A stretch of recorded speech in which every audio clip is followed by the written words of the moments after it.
अब मैं ये चाहता हूं कि मोहन मुंतजिर के बाद, मोहन मुंतजिर ने जितने सवालात किए हैं इन सारे सवालों का जवाब तलाश किया जाए। एक शायरा है जिनका ताल्लुक सीतापुर से है, मोहतरम विजय शुक्ल रिंकू जी, जो आपके अध्यक्ष हैं, हरदिल अजीज चेयरमैन है, उनके हुक्म पर भाई वेद प्रकाश अग्निहोत्री जी ने उनको टीम में शामिल किया।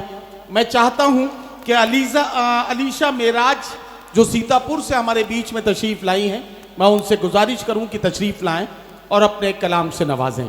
अभी मैं उनकी शायरी, उनके कलाम के बारे में आपको इसलिए कुछ नहीं बता पा रहा हूं कि गालिबन मैं भी उन्हें पहली बार सुनूंगा।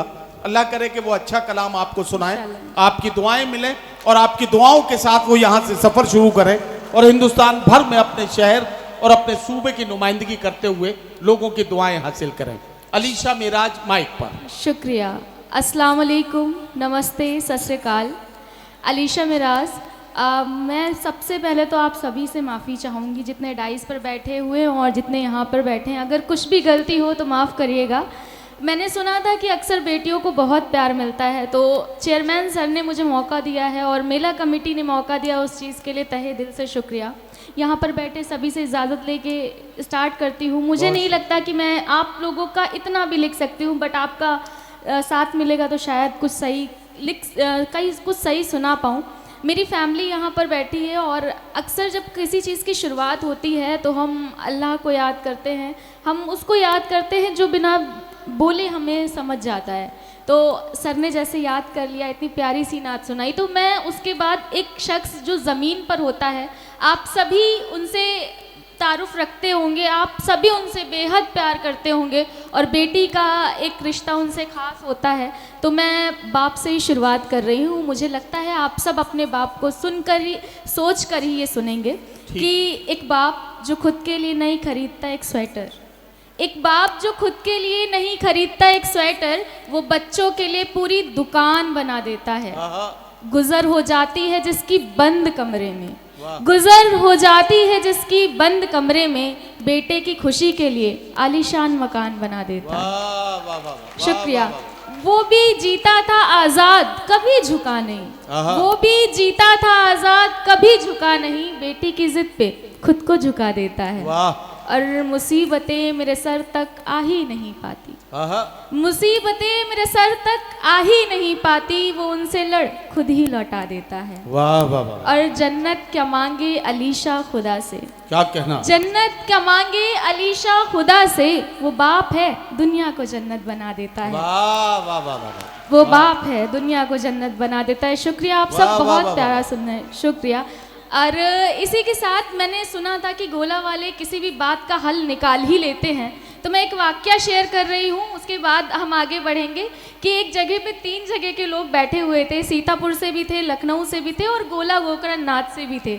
सीतापुर वाले ने चाय पी और चाय का कप उल्टा रख दिया, लखनऊ वाले ने चाय पी, चाय का कप सीधा रख दिया।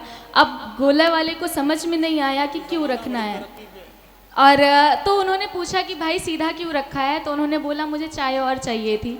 उनसे पूछा गया उल्टा क्यों रखा है, तो उन्होंने कहा कि मुझे चाय नहीं चाहिए थी। गोला वाले को समझ में नहीं आया, पर उसने हल ज़रूर निकाल लिया कि अगर चाय हो तो दे दो, नहीं हो तो कोई बात नहीं। तो ऐसे गोला शहर में मैं आई हूँ, मुझे बहुत अच्छा लग रहा है।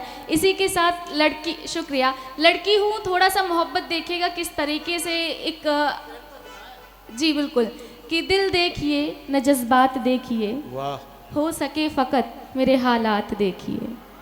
नज़रें मिला के हाथ को उसने छुड़ा लिया, नज़रें मिला के हाथ को उसने छुड़ा लिया, बिखरी है जैसे मेरी कायनात देखिए। उसका हूँ और उसका ही रहना है अब मुझे, उसका हूँ उसका ही रहना है अब मुझे, खूबसूरत है मेरे ख्यालात देखिए। एक तरफ है वो और एक तरफ परिवार, एक तरफ है वो और एक तरफ परिवार, हाय कितनी है ज़िंदगी में मुश्किलात देखिए।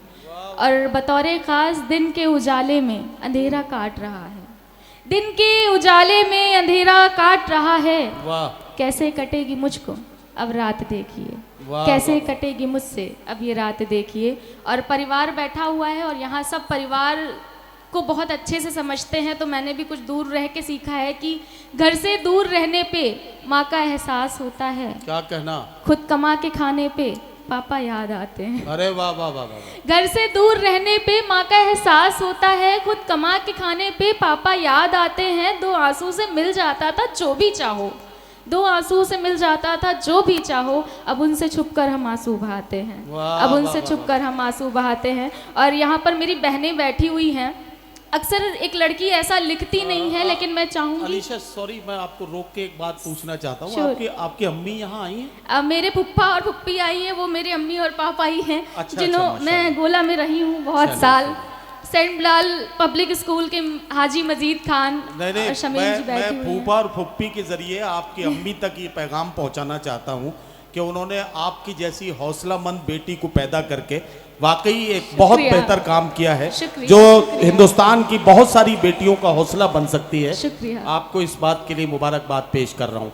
वरना आप मुशायरे के इब्तिदाई हिस्से में हैं और मैंने इससे पहले आपको नहीं सुना, इसका मतलब मुशायरे की दुनिया में आप अभी नहीं हैं। और नया कोई शायर या शायरा माइक पर आए और इतने हौसले के साथ शेर पढ़े, ऐसा कम देखा गया है।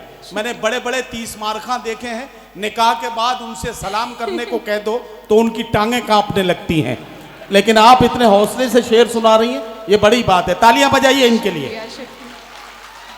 शुक्रिया। मुझे लग रहा है मैं अपने घर आ गई हूँ, जहाँ पे मैंने बहुत साल गुजारे थे। आखिर में बस एक नसीहत दे के जा रही हूँ। लड़की हूँ, अक्सर गलतियाँ लड़की पर थोपी जाती हैं। मैं ये नहीं कहूँगी, कहीं कहीं पे लड़की खुद भी गलत होती है, जब वो परिवार को ना देखकर प्यार की तरफ जाती है।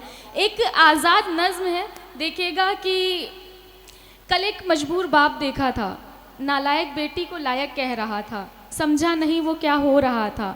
शायद एक बाप अपना बच्चा खो रहा था। झूठ भी वो बोलने लगी थी, राज खुद के कहीं और खोलने लगी थी। प्यार था तो प्यार की तरह रखती, प्यार परिवार सब तोलने लगी थी। पलरा भारी शायद प्यार का था, गला घोटा उसने परिवार का था। पढ़ाया लिखाया सब किनारे आ रहा था, बाप कुछ भी जान नहीं पा रहा था। मांगती थी पैसे जितने उसे मिल जाते थे, फिर वो मोहब्बत पे उड़ाए जाते थे। खत्म होते पैसे मोहब्बत कम हो रही थी, बाप ना दे पा रहा तो उससे जंग हो रही थी। वाह वाह वाह वाह। और थकहार के बाप ने हिसाब मांग लिया था, थकहार के बाप ने हिसाब मांग लिया था। बेटी ने हंस के कहा, आखिर आपने क्या ही किया था। वाह वाह वाह। आंखों में आंसू ले बाप पीछे हट गया था, पर्दा था जो शर्म का बेटी से छट गया था। अब खुल के वो साथ घूम रही थी, बाप का हाथ चूमने वाली कहीं झूम रही थी। एक वक्त आया जब लड़की को पैसा ना मिल रहा था, लड़के का भी कहीं और लग दिल रहा था। अब परेशान थी कि उसका रवैया बदल रहा है, वो सच छुपाने को कितना संभल रहा है। आखिर उसने लड़के को किसी और के साथ देख लिया था, फिर गलतफहमी के उन हालातों को सिया था। चुप थी लड़की या कुछ वो उदास थी, बाप से दूर हो बाप की प्यास थी।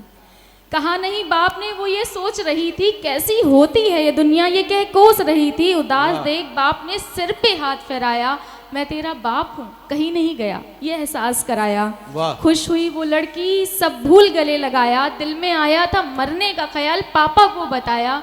पापा रो के बोले तेरे अलावा मेरे पास क्या ही बचा है, पापा रो के बोले तेरे अलावा मेरे पास क्या ही बचा है। तू एक लड़के के लिए जान दे, क्या हमारा रिश्ता इतना कच्चा है। तो एक लड़के के लिए जान दे, क्या हमारा रिश्ता इतना कच्चा है। और गलती सबसे होती है बेटा, गलती से ही सीखते हैं। माँ बाप हैं जो आपके साथ हर परिस्थिति में दुनिया आप जीतते हैं। आज भी वो लड़की खुश है, बस एतबार प्यार पे नहीं ला पाती है।